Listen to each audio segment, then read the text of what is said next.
It's that time of year again, where all the middle-aged parents are bombarding the grocery food supply chain with an influx of stomach stuffings and sleep-inducing dishes. Last year's Thanksgiving, I was actually by myself, and I'm glad I won't be alone this year, since I got Tanuki, my boyfriend, and Arctic Remy, my best friend, joining me this year. I hope I can make this year's dinner great, though it may be hard for me to improve from my last year's feast, since it was already an incredible feat that I cooked up. The only way I can think of making it better is cooking an actual turkey, rather than the small chicken that I had last year. Though one thing I do miss is those good old family traditions. No, not the ones about raising hellfire of political debates and getting so full you puke in order to eat more. Now, what I'm talking about are those good, weird American things that we love to do. Kind of like frozen turkey bowling.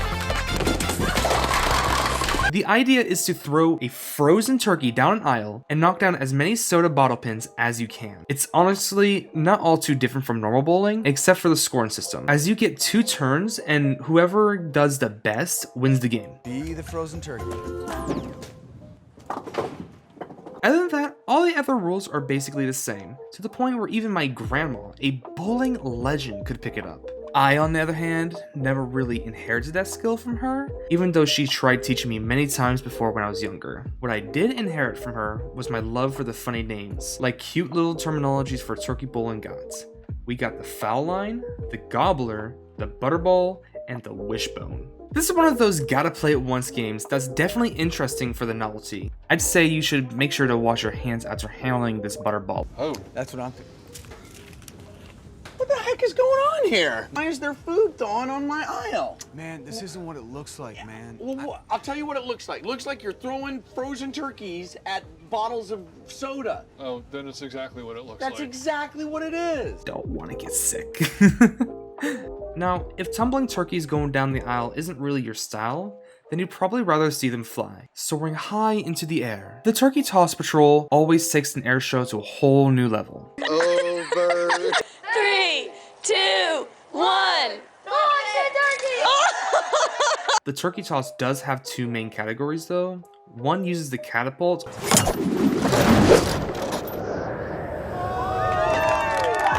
or some other turkey flinging machine, to launch the Thanksgiving dinner bones as far as you can, and the other one is actually trying to throw or toss the turkey as far as you can, usually over the fence, into the woods, or your least favorite neighbor's yard. Now, I'm not one to brag all too often, but I do have mild catapult building experience. I know, it's crazy, as I personally made one in middle school all by myself for a school project. I know, how fancy. Think about how I could make one now that I have a high school degree and $100 instead of a measly $10 budget. I could actually toss or catapult a turkey instead of just a paper ball. That's like a whole new level of like catapulting. I want to do this now. Honestly, with all the fun that can be given throwing turkey around, there's only one real way the game could be taken too far, and that is to use it in a food fight. Food fight! Yeah! Like, honestly, using turkey should be against the Geneva Convention. And you know what else would be against the Geneva Convention? Allowing the chaos of Black Friday to ensure.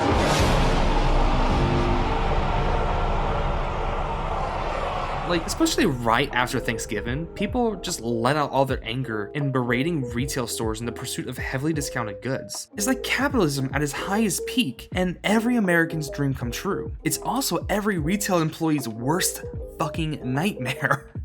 I mean, I still have PTSD from when I worked my first and only Black Friday when I was back in high school. I was just a scared little 17-year-old defending the front lines of the Walmart electronics department, and people were shoving and pushing, fights broke out, things got damaged or even straight up stolen.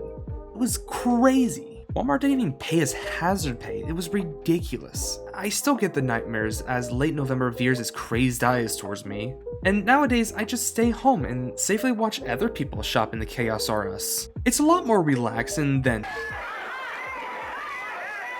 The only thing that I would ever accept or enjoy from this time of year is a Cyber Monday. That has the same chaos energy, but through the internet. Welcome to the wide world of web. www.crazy, am I right? That's a terrible joke that'd be called cutting out. Now, it actually has a side effect on reducing Black Friday incidents, since the store started to move more of their Black Friday deals more and more online, as it's cheaper to sell products online than let this happen again. The one tradition that I hope never dies out, like Black Friday should, is the presidential turkey pardon. Time flies, even if turkeys don't.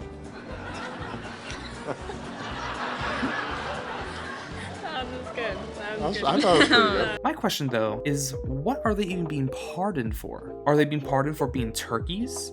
Did these turkeys commit heinous crimes? I have got no clue. But what I do know is that they are completely forgiven, and I'm glad for the clean records now that nothing but a clean slate remains. Though I think Bush back in 2004 had like a god complex or something while forgiving his turkey. Like, the dude had the turkey by the throat. He made sure that the turkey was lucky that Bush was letting him live, you know, at least a little longer than usual, as most of the turkeys pass after being forgiven for being turkeys, I guess.